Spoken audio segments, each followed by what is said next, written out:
monde, j'espère que vous allez bien. Moi je vais très bien. Je suis très contente de vous retrouver aujourd'hui pour cette vidéo. Alors j'espère que tout se passe bien pour vous et que vous êtes en forme parce que moi de mon côté ça va super, hyper, méga bien.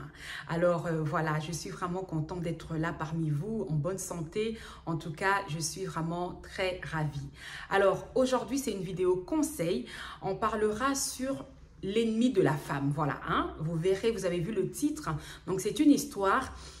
J'ai échangé avec une femme qui m'a parlé de son histoire et qui voulait un conseil, qui était vraiment désespérée, en colère. Elle était vraiment déstabilisée, elle était vraiment pas bien. C'est vrai que ce qui a pu se passer dans son foyer, dans son couple, personne ne peut même rêver de ça ou imaginer cela ou même souhaiter ça à son pire ennemi. Donc c'est la raison pour laquelle je veux parler de ça et voilà, qu'on puisse tirer une leçon et en même temps, si vous pourriez aussi laisser un commentaire, peut-être que la personne pourra lire ce commentaire. Ça pourrait peut-être lui faire du bien. Et voilà. Donc, comme vous avez vu sur le titre, donc c'est une histoire, au fait, un couple. Il y a la cousine de la femme qui est tombée dans l'infidélité, qui est sortie avec le mari de sa cousine. Donc, une femme est sortie avec le mari de la cousine. Alors, c'est vrai que c'est vraiment dégoûtant. C'est vrai que c'est vraiment, c'est pas propre. C'est méchant, hein? C'est la raison pour laquelle j'avais dit dernièrement, j'avais fait un petit extrait, je disais que l'ennemi de la femme, c'est la femme. Parce qu'entre nous femmes, on dit toujours que là où il y a la femme, il y a toujours des problèmes, il y a toujours... c'est pas... Voilà, la femme, au fait, comme on dit chez nous, la femme, c'est pas celle qui construit. La femme, c'est celle qui crée toujours le désordre. C'est toujours elle, au fait, qui... Quand il y a 2-3 femmes qui se rassemblent, il y a toujours des conflits, il y a toujours des problèmes. Mais nous sommes quand même des mamans, nous sommes quand même des femmes. Nous devons normalement, nous devrions être des femmes, au fait, des femmes de valeur, des femmes vraiment matures, des femmes intelligentes, des femmes sages, normalement. Mais il y a des femmes insensées, il y a des femmes, au fait, qui ne... Au fait, ça leur dit rien de faire du mal à l'autre, à sa propre cousine, à son propre sang. C'est vraiment méchant. Si toi, tu oses faire du mal à ton sang, à celle que tu appelles cousine, sœur, et là, une femme de l'extérieur, une inconnue, une amie, qu'est-ce que tu peux lui faire? Donc, tu es déjà dangereuse. Donc, tu fais ça déjà dans ta propre maison, dans ta propre famille, pardon, et tu risques de le faire à n'importe qui. Donc, vraiment, c'est une histoire. On doit tirer une leçon aussi sur ça, parce que c'est vrai, comme on dit, ça n'arrive pas qu'aux autres, mais ça vous arrivera pas, ça m'arrivera pas, ça nous arrivera pas. Mais c'est une histoire. Il faut quand même qu'on tire une leçon sur ça et que ça puisse vraiment éveiller l'une de nous. Voilà, c'est vraiment important. Alors, cette femme... On a échangé avec elle, donc elle me disait qu'elle vivait très bien sa vie de couple. Elle est bien avec son mari. Elle a ses enfants, elle a son travail, son mari pareil. Ils ont vraiment leur petite vie vraiment tranquille, sans problème, sans histoire. Alors, quand c'est les vacances, elle demande à sa cousine, qui parfois ne travaille pas et tout, elle lui demande de rendre service pour rester avec les enfants, parce que les enfants sont à bas âge. Et avoir une nourrice et tout, c'est compliqué. Alors, comme la cousine, de temps en temps, elle a pas un endroit fixe parce que, voilà, je ne veux pas vraiment étaler leur vie comme ça. Mais je veux quand même, comme je lui avais dit, je ne le dirai pas comme ça, vraiment en détail, mais tout simplement pour que les personnes qui écouteront puissent comprendre. Alors, la cousine, au fait, elle n'avait pas un endroit fixe, hein, où elle ne vivait pas dans un endroit fixe, au fait. Donc, elle se cherchait aussi dans la vie et tout, voilà. Alors, elle lui avait dit, bah écoute, ça serait bien que tu viennes à la maison, comme ça, tu pourras me rendre service pour rester avec les enfants, t'occuper des enfants, etc. Et je pourrais te donner quelque chose et tout et tout. Donc, voilà. Alors, la cousine, elle était venue chez sa cousine et pour rester avec les enfants pendant que sa cousine partait au travail. Donc, elle a commencé à s'occuper des enfants et tout. On ne sait pas comment ça a commencé, etc. Mais après quelques temps, les vacances étaient des vacances de 2 semaines. C'était pas des grandes vacances, mais c'était juste 2 semaines. Et après, la cousine, elle voulait pas partir. Elle a dit, bon, voilà, je peux rester ici un petit moment et tout, voilà, ça va. Et puis toi, comme tu travailles, ça va t'éviter de laisser les enfants à l'école pendant un long moment, la petite à la crèche, etc.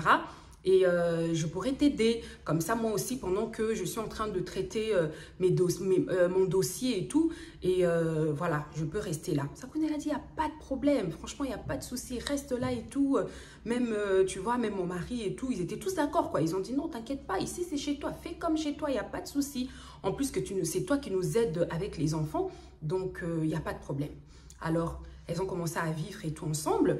Et voilà, tout allait bien, tout allait super bien. Voilà, et on ne sait pas qu'est-ce qui s'est passé. Le comportement de la cousine a commencé à changer un petit peu. Alors, c'était du genre, ça avait commencé d'abord par le mari. Le mari, il sortait, il faisait des sorties, au fait, des sorties qu'il ne faisait pas avant. C'était des sorties qu'il ne faisait pas avant. Voilà, peut-être que la femme, elle va, quand ils sont tous à la maison, la cousine... Elle partait, elle était à l'extérieur, la cousine qui garde les enfants, qui était venue vivre avec eux. Donc, si elle est à l'extérieur, après un moment, le mari aussi va dire, par exemple, bon, ah, j'avais oublié d'acheter ceci, j'avais oublié d'acheter cela, ah, je vais aller m'occuper de la voiture, je vais faire ceci. Il trouvait toujours des raisons. Et au début, sa femme, au fait, ne pouvait pas croire qu'il peut faire ça. Donc, elle n'avait même pas d'arrière-pensée. Donc, pour elle, au fait, il y avait pas d'arrière-pensée, quoi. Elle trouvait ça normal, mais c'est juste qu'elle avait trouvé que son mari avait changé de comportement et la façon de vivre. Vous savez, je veux dire ceci, dans la vie de couple, lorsque nous vivons comme ça, dans notre vie de couple, nous avons des habitudes. Hein? Chacun de nous, nous avons des habitudes, on se connaît quand même. Nous savons que voilà, quand une personne change, quand votre mari ou votre femme change, il y a quelque chose, au fait, vous le ressentez. Vous le ressentez parce que c'est un instinct, c'est quelque chose au fait, parce que tellement que vous êtes habitué à la personne, vous êtes devenu un au fait, vous voyez, vous êtes vraiment en cohésion, vous êtes devenu un. Ce qui fait que lorsque l'autre se comporte un peu bizarre, ça va vous alerter. Ça va, donc vous aurez la puce à l'oreille, vous vous direz, mais il y a quelque chose qui se passe. Même si vous allez faire, vous n'allez pas prêter attention ou quoi, ça va peut-être vous déranger. Alors, c'est comme ça que ça a commencé à déranger notre amie. Ça a commencé à la déranger énormément. Et elle a dit à son mari, mais je ne comprends pas, chérie. Tu es revenu du travail, mais tu n'avais pas pensé à faire ceci, à faire cela. Mais moi, je sais que toi, quand tu reviens du travail, tu rentres comme ça, tu n'aimes plus ressortir, au fait. Tu n'aimes plus ressortir. Pour ressortir, il faut vraiment que ce soit quelque chose vraiment de sérieux ou d'urgent et tout. Mais là, il n'y avait pas d'urgence, quoi. Et voilà, et son mari... Bizarrement, il commençait à s'énerver. Oui, mais j'ai le droit, etc. Il commençait à l'embrouiller et tout, à se disputer et tout ça. Mais sa femme qui dit, mais attends, pourquoi tu cries? Pourquoi tu cries? Je vous dis, au fait, ce couple-là, même quand je parle avec cette fille, vous sentez que c'est deux genres de personnes, des personnes calmes, quoi. Vous voyez, des personnes vraiment calmes, des personnes vraiment instruites. Une personne vraiment qui a quand même, voilà, qui sait vivre, au fait, vous voyez, qui vit vraiment paisiblement, tranquillement. Et son mari, pareil, c'est un couple vraiment calme et tout. Alors, la femme, elle n'arrivait pas à croire, au fait. Et à chaque fois, elle en parlait à sa cousine. Elle disait, mais regarde, tu vois, je ne comprends pas. Il a changé et tout et tout. Et sa cousine, qu'est-ce qu'elle faisait? Sa cousine qui lui disait, ah bon, les hommes sont toujours comme ça. Tu sais, quand tu vois un homme devenir comme ça, il ne faut même pas le calculer. S'il sort, laisse-le sortir. Pourquoi tu le calcules? Tu te fais souffrir pour rien? Elle dit, mais non, au fait, je ne pense pas qu'il fait du mal. Je ne pense pas qu'il sort, il a peut-être une relation extra-conjugale, il a peut-être une relation avec une autre femme ou quoi que ce soit. Pas du tout, c'est pas du tout ça, parce que je le connais, il n'est pas comme ça, c'est pas son genre. Mais sa cousine a dit, il ne faut jamais dire ça sur les hommes. Toi, tu ne connais pas les hommes. Hein. Les hommes, il ne faut jamais dire ça. Un homme, déjà, si tu vois qu'il commence à devenir un peu suspect, il faut déjà le suspecter. Il faut déjà te dire qu'il a une relation. Pourquoi elle veut inculquer ça dans la tête de sa cousine? Pourquoi? Donc, vous voyez déjà que c'est déjà une mauvaise connexion. C'est déjà une mauvaise connexion parce qu'elle veut maintenant que la cousine puisse s'énerver. Comme ça, au fait, ça l'éloigne de son mari, genre. Comme ça, elle va écouter les conseils comme ça, sa cousine, elle va écouter ses conseils. Donc, elle lui disait, non, tu sais, moi aussi, j'avais un copain comme ça. Il s'est foutu de moi, il sortait seulement comme ça. Je l'ai dégagé de ma vie. Je suis restée tranquille. Quand tu vois un homme commencer vraiment à te créer des problèmes comme ça, il faut le sortir de ta vie. Parce que maintenant, on ne vit qu'une seule fois. Parce que tu sais, tu peux mourir, tu peux laisser ta vie pour lui, etc. Sa cousine, au fait, elle ne comprenait pas. Elle dit, mais moi, je lui dis autre chose. En fait, je lui dis, au fait, mais mon ressenti, voilà. Mais elle me parle de séparation, de ouais, laisse-le partir, etc. Mais ça n'a pas de sens, quoi. Elle n'a rien compris. Et elle s'est dit, franchement, mon mari et moi, on n'a pas des problèmes. On n'a pas des problèmes comme ça, au fait. On a des incompréhensions, des choses comme ça. Mais des problèmes comme ça, au fait, on n'en a jamais eu. Et j'ai jamais parlé à ma famille ou quoi que ce soit. Parce que de quoi je vais parler à ma famille? On n'a pas de problème grave. On a des problèmes qu'on peut gérer, qu'on peut traiter nous deux. On n'a pas besoin de nos parents ou des membres de nos familles. Elle-même, elle n'avait même pas compris pourquoi elle a dit ça à sa cousine. Bon, c'était passé. Et puis, elle disait à son mari, allez chérie, on va prier et tout. Parce que j'ai l'impression qu'il y a quelque chose qui ne va pas. Il y a quelque chose en moi. En fait, il y a un truc en moi, ça ne va pas. Alors, son mari et tout, qui disait, oui, mais prie et tout ça, moi je veux prier après, etc. Donc, au fait, il commençait à repousser sa femme. Il commençait à repousser sa femme, à ne même plus, même quand ils sont dans la chambre, c'était vraiment, c'était plus trop ça, quoi. Alors que la fille me disait, mais franchement, moi des fois je lui disais, ah mais non, tu sais, les hommes, on sait que c'est souvent les hommes qui ont tendance à venir toujours vers la femme, etc. Et elle disait, mais je ne comprenais pas, il venait même plus vers moi, rien du tout, mais je... Voilà. Et puis, elle s'est dit, c'est pas grave, peut-être que c'est une période difficile pour lui, je ne sais pas ce qui se passe, mais je laisse passer les choses. Et la cousine qui restait toujours là. Et un week-end, elle a dit à sa cousine, elle a dit, ah, mais c'est comment tes démarches et tout ça là, où t'en es? Parce que elle m'a dit, elle commençait à se sentir un peu énervée dans la maison, chose que, au fait, ce sont des réactions qu'elle n'avait pas. Et elle n'était pas bien. Elle voulait être seule avec son mari et ses enfants. Et elle ne voulait plus, au fait, la présence de sa cousine. Parce qu'elle se disait, elle ne soupçonnait pas sa cousine, rien du tout. Mais juste qu'elle se disait qu'elle a besoin d'être seule maintenant, de prier, d'être vraiment en communion avec le Seigneur, de vraiment... vous savez, il y a des moments comme ça hein, où vous avez vraiment envie d'être seule. Vous avez vraiment envie, surtout quand vous traversez des périodes, des situations difficiles, être entourée. Voilà, sa cousine, au fait, elle m'avait dit, il y a des moments où il y a des choses que je n'ai pas envie d'entendre, mais elle va venir m'aborder des sujets qui ne tiennent pas debout, des sujets qui m'énervent, etc. Donc, c'était vraiment compliqué. Et je ne voulais plus la présence de ma cousine à la maison parce que j'avais l'impression qu'elle était un poids pour nous, au fait. Donc, bref, je vais aller plus vite dans l'histoire et tout. Et il y avait toujours des petits trucs comme ça. Sa cousine, elle a fait au moins 3-4 mois chez eux. Et un beau jour, elle est partie au travail. Et puis, arrivant en chemin, elle a déposé ses enfants à la crèche, à l'école. Et en chemin, et sa cousine, elle était restée à la maison. Et son mari était déjà parti au travail parce que lui, il part tôt. Donc, en chemin, il y a quelque chose qui lui dit... Non, en fait, elle a commencé à pleurer dans la voiture. Elle a pleuré. Elle a dit, j'ai pas compris. Au fait, c'était un poids. Tellement que j'ai supporté, j'en pouvais plus. Et je me suis effondrée dans ma voiture. J'ai commencé à pleurer comme une gamine. Elle a dit, j'ai pleuré comme si on m'avait appris qu'il y a mes parents, je ne sais pas, une personne chère qui était décédée. J'ai commencé à pleurer et à trembler. Elle a dit, je ne peux pas aller au travail dans cet état. Je rentre à la maison. Je vais appeler mon travail. Je vais dire que je me sens mal et tout. Je vais trouver une raison pour ne pas partir. Et voilà. Pour vous dire, il y a des choses parfois... Hein, quand elle a eu cette amertume, quand elle a eu cette douleur, elle a commencé à pleurer. Au fait, c'était quelque chose au fait qui a fait qu'elle puisse pleurer à ce moment-là, qu'elle puisse être mal à ce moment-là pour qu'elle rentre chez elle. Parce que sans quoi, elle allait se dire, allez, je continue, je vais au travail, je vais me changer les idées, etc. Mais c'est un instinct, c'est le 6e sens. Quand elle est arrivée chez elle, déjà en bas, elle voit la voiture de son mari. Oh, garée. Elle dit, oh, il est revenu, il ne m'a même pas fait signe. Sûrement, il avait dû oublier un truc à la maison. Elle s'est dit, sûrement obligé.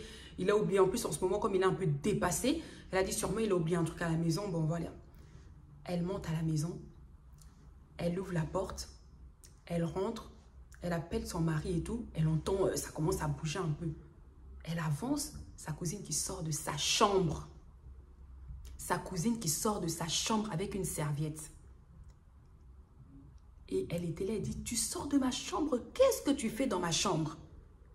Elle regarde comme ça, le mari est assis. Elle m'a dit, mais tu sais, je ne sais pas comment je peux t'expliquer quelle sensation j'ai eue, mais au fait, je pensais que j'allais tomber, que j'allais... Elle a dit, elle a commencé à trembler, elle n'arrivait plus à parler. Elle lui demande, mais qu'est-ce que tu fais dans ma chambre? Tu sors de ma chambre, tu fais quoi? Elle commence à... Qu'est-ce qui se passe dans cette maison? Et puis c'était donc dans la chambre, voilà quoi, c'était déjà... ils avaient déjà fait ce qu'ils devaient faire au fait. Donc, elle a pété un plomb. Et pour vous dire, vous voyez un peu des choses comme ça, tu fais confiance à une personne qui prétend, qui est ta cousine, et pour couronner le tout, même si tu lui avais demandé un service pour garder tes enfants, mais toi aussi tu lui as rendu service par rapport à sa situation qu'elle avait, et puis elle m'a dit ceci, avant ça, elle dépannait déjà cette cousine avant même qu'elle puisse garder ses enfants, qu'elle puisse l'aider, etc. Elle dit, vu sa situation, parce qu'elle ne vivait pas dans le même pays qu'avant, elle venait d'un autre pays, donc elle est arrivée dans ce pays-là, et vu sa situation n'était pas stable. Donc, elle lui offrait des choses, elle achetait, même si elle trouve une belle chaussure, quoi, elle achetait, elle disait, ah, je vais acheter ça pour ma cousine et tout. Elle aussi, ma cousine, elle aime bien s'habiller, elle aime bien les perruques, elle aime bien, voilà, elle aime bien se faire belle, etc.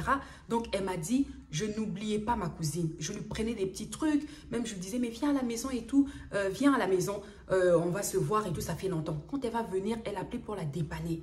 Elle va la dépanner. Prends un petit 50 €, prends un petit 100 €, garde dans ta poche et tout, vas-y, c'est ton argent de poche, etc. Est-ce que vous pouvez imaginer que c'est cette personne-là qui vient encore chez toi pour détruire ton foyer? Qu'est-ce que tu es venu s'aimer dans la maison? Qu'est-ce que tu es venu s'aimer? C'était quoi ton but? C'était quoi au fait? C'était quoi au fait ta mission? Parce que toi, tu es venu, même si, là maintenant la version, c'était que sa cousine, qu'est-ce qu'elle lui disait? Quand elle a vu ça, elle n'arrivait plus à parler. Le mari, qu'est-ce qu'il a fait? Le mari, il est resté enfermé dans la chambre. Il n'arrivait même plus à sortir, ni à rien faire. Donc, et elle a demandé à sa cousine de partir, de prendre ses affaires, de partir. Et puis sa cousine, elle disait, oui, moi, je vais partir et tout, mais sache-le aussi que ton mari, comme il est là, tout ça, c'est à cause de lui, etc. Elle lui a dit, prends tes affaires, tu pars. Tu prends tes clics et te claques, tu pars. Sinon, ça va être autre chose, au fait. Donc, la cousine, elle est partie. Et puis, elle a commencé à parler avec son mari. Son mari ne lui a rien dit du tout. C'est après que son mari l'a expliqué. Et là, au fait, elle n'arrive pas. Elle m'a dit qu'elle n'arrive pas, qu'elle veut vraiment, elle veut divorcer au fait avec lui parce qu'elle n'arrive pas. Elle n'arrive pas du tout, c'est trop dur. C'est trop, trop, trop dur. Et même la famille, elle a dit qu'elle n'arrivait pas à garder pour elle parce qu'elle ne pouvait pas garder ça pour elle. Donc, elle a contacté sa maman. Elle a pris quand même du temps. Elle m'a dit, j'ai pris quand même quelques jours parce que le même jour, je n'allais pas pouvoir parler. J'allais péter au fait. Donc, elle a pris du temps. Elle m'a dit au bout de quoi, 2-3 jours, elle a appelé sa mère. Elle a parlé avec sa mère. Elle a parlé avec ses sœurs. Elle a expliqué à sa famille et tout et tout. Et la cousine, elle a changé de numéro de téléphone. Elle a plus, donc, ils ne savent pas où la joindre, en fait. Ils ne savent pas où la joindre parce que quand ils appellent, c'est répondeur, etc. Ils ne savent pas où la joindre. Donc, elle est injoignable. On ne sait pas ce qu'elle devient au jour d'aujourd'hui. Mais, pour vous dire, au fait, la méchanceté de la femme. L'ennemi de la femme, c'est la femme. Parce que toi, femme, pourquoi tu peux faire du mal à ta cousine? À ta cousine, tu viens chez elle pour garder ses enfants. Mais tu tombes dans la bêtise avec son mari. Si c'est son mari qui avait commencé, pourquoi tu n'étais pas venu voir ta cousine pour lui dire ou stopper le mec ou même partir, dire que non, non, moi je pars. Tu fuis la tentation. Tu fuis la tentation. Mais toi, tu as cédé. Tu t'es laissé faire. C'est très dangereux. Parce que qu'est-ce que tu as déposé là? Parce que vous savez, lorsque nous nous accouplons, c'est des esprits, au fait. Nous nous accouplons, en fait, c'est... ça s'assemble, au fait. Hein? Le corps de l'homme, le corps de la femme, et ben voilà. Si tu as un esprit mauvais, et ben ça m'a affecté. Vice-versa. Donc, il faut faire attention. Parfois, en étant jeune, nous étions ignorants. Il y a des personnes qui sont ignorantes et tout. Mais il faut grandir, il faut acquérir de la sagesse comprendre que la vie, ce n'est pas seulement ça. La vie, ce n'est pas seulement s'accoupler. La vie, ce n'est pas seulement le sexe. Non. Non, c'est pas du tout ça, au fait. Le plaisir de la vie, ça ne s'arrête pas qu'à ça. Donc, c'est vraiment méchant. Moi, ce que je voulais dire, c'est que il y a des femmes, au fait, qui sont sans pitié. Il y a des femmes qui sont sans pitié. Toi, tu vois, ta cousine, elle vit une très bonne vie. Elle est dans la paix totale. Mais comment toi, tu veux venir détruire, enlever cette paix? La pauvre, elle ne sait pas quoi faire. Elle est là, elle se dit, mes enfants sont encore tout petits. Ça fait longtemps que j'ai commencé avec mon mari. On a commencé, j'étais jeune. On s'est mariés, on vit ensemble. Nous avons nos projets, on a notre vie, etc. Elle est venue tout détruire. Elle a enlevé quelque chose, une confiance que j'avais en mon mari, parce qu'il n'était pas comme ça. Et elle a tout, donc elle nous a vraiment mis à terre, au fait. Donc, leur vie, au fait, c'est plus comme avant. Il n'y a plus de gaieté, il n'y a plus cette ambiance-là, il n'y a plus cette harmonie-là. Donc, elle m'a dit, c'est compliqué. Parfois, elle est là, elle rêve, au fait. Elle m'a dit, parfois, je m'assois, mais j'ai l'impression de rêver. J'ai comme l'impression que je ne suis pas sur cette terre, je ne sais pas. Je lui ai conseillé à ma façon. Je lui ai dit ce que je pouvais lui dire. Et c'est vrai que ce n'est pas facile. Mais se séparer aussi, oui. En tant que chrétien, on dit toujours que oui, c'est la Bible qui le dit. En cas d'infidélité, tu as le droit de te séparer. Si tu sais que tu n'arriveras pas à pardonner, sépare-toi. Mais si tu ne te sépares pas et que tu pardonnes, pardonne et oublie. Pardonne, mais pardonne sincèrement et vis avec cette personne. Mais si tu n'arrives pas, demande l'aide. Tu vois que tu es entre deux. Tu demandes l'aide du Saint-Esprit. Tu demandes l'aide à Dieu. Parce que avec notre propre force, on n'arrivera pas. L'infidélité, c'est quelque chose qui détruit. L'infidélité, ça détruit dans les couples. Ça détruit énormément. Parce que lorsque nous sommes deux, nous nous marions, ton corps n'est plus ton corps. Ton corps, l'homme, appartient à la femme. Et le corps de la femme appartient à l'homme. Donc toi, quand tu fais ta bêtise, sache-le que tu t'amuses avec mon corps.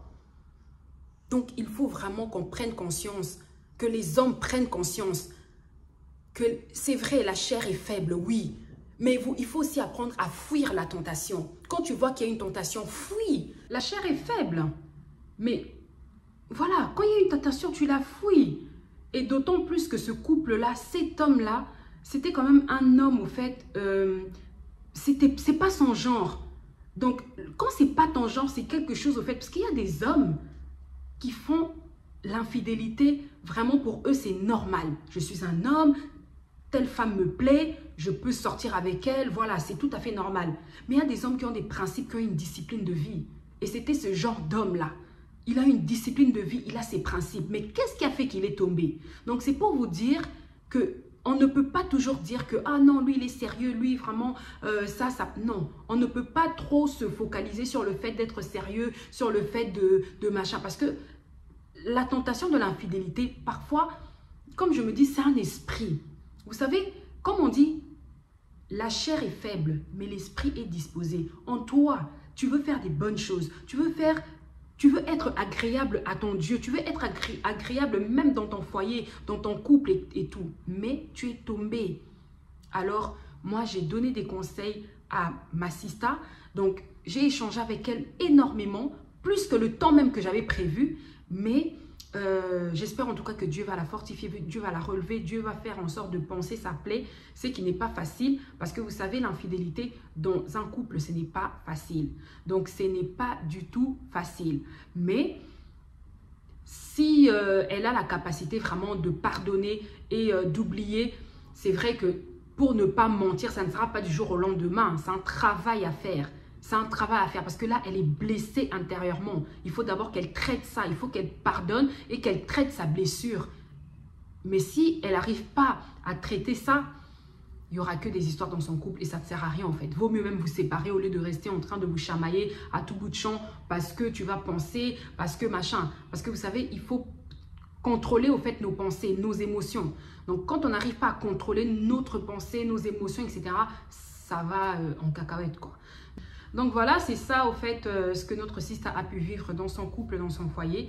C'est vrai que c'est pas évident, mais voilà, on ne peut pas non plus aussi aujourd'hui dire que oui, voilà, on va s'éloigner de nos cousines, de nos amis, etc. Parce que voilà, elle risque de sortir avec mon mari, elle risque de faire tomber mon mari dans l'infidélité, etc. Non, ce n'est pas ce que on doit apprendre là. On doit tout simplement savoir que faisons attention, hein. Les personnes qui viennent même chez nous à la maison, les personnes que nous côtoyons, etc. Là, la sista, c'est sa propre cousine qui est tombée dans l'infidélité avec son mari. Donc, il y en a, ce sont les copines, il y en a, ce sont les collègues de travail. Donc, c'est des bêtises au fait qu'on retrouve un peu dans des histoires un peu bizarres là. Donc voilà, que Dieu vraiment aide, hein, que Dieu vraiment soit dans les couples de chacun, vraiment que nous soyons vraiment, que nous ayons vraiment des couples épanouis, heureux et que nous puissions vivre vraiment le bonheur. Donc c'est vraiment ça le but au fait d'être en couple. Donc c'est de se compléter, de s'aimer, d'avancer ensemble, de se tenir main dans la main. Ce n'est pas de nous faire du mal, ce n'est pas de nous détruire, c'est pas ça au fait. Surtout des couples, lorsque vous êtes déjà mariés, lorsque vous avez fondé votre famille, alors vous avez bâti quelque chose. Il faut vraiment que vous puissiez vous concentrer dans votre vie de couple, vie de famille pour aller de l'avant. Et pour avoir les bénédictions de Dieu, il faut vraiment vivre vraiment une vie propre. Donc, pour vraiment être béni par Dieu, il faut vivre une vie propre. Lorsque tu es dans la bêtise, tu traînes dans la boue, même Dieu ne va pas vous regarder. Même Dieu ne va pas étendre sa main sur vous parce qu'il y a la saleté dedans. Donc, réfléchissons vraiment, que ce soit les hommes, que ce soit les femmes. Parce que là, aujourd'hui, on a entendu cette histoire, c'est un homme. Mais il y a des femmes aussi qui tombent aussi. Donc, essayons vraiment d'être vraiment des personnes matures. Lorsque tu es dans un couple, tu sais que voilà, je vis pas toute seule. Je vis avec mon mari, avec ma femme. Je dois la respecter, je dois l'honorer, je dois vraiment la considérer. Hein? Donc, c'est un peu ça. Voilà les amis, donc j'espère en tout cas que cette vidéo va vous interpeller peut-être une personne qui est dans ce cas-là, hein, dans l'infidélité ou dans des problèmes comme ça, de vraiment prendre conscience que ce n'est pas bien. Il faut arrêter parce que ça brise, ça détruit. Donc voilà. Alors partagez cette vidéo, comme ça d'autres aussi pourront tomber sur cette vidéo. Ça fera que du bien. Voilà, alors sur ce, n'hésitez pas à commenter, n'hésitez pas à aimer la vidéo. Et voilà, donc si tu passes pour la toute première fois sur cette chaîne, je te souhaite la bienvenue. Et voilà, donc tu as ta place, hein. Il y a énormément de la place. Abonnez-vous, partagez cette chaîne, comme ça nous allons agrandir la famille ensemble. Sur ce, je vous remercie et je vous retrouve très vite, hein, pour une nouvelle vidéo. À très bientôt. Bye bye.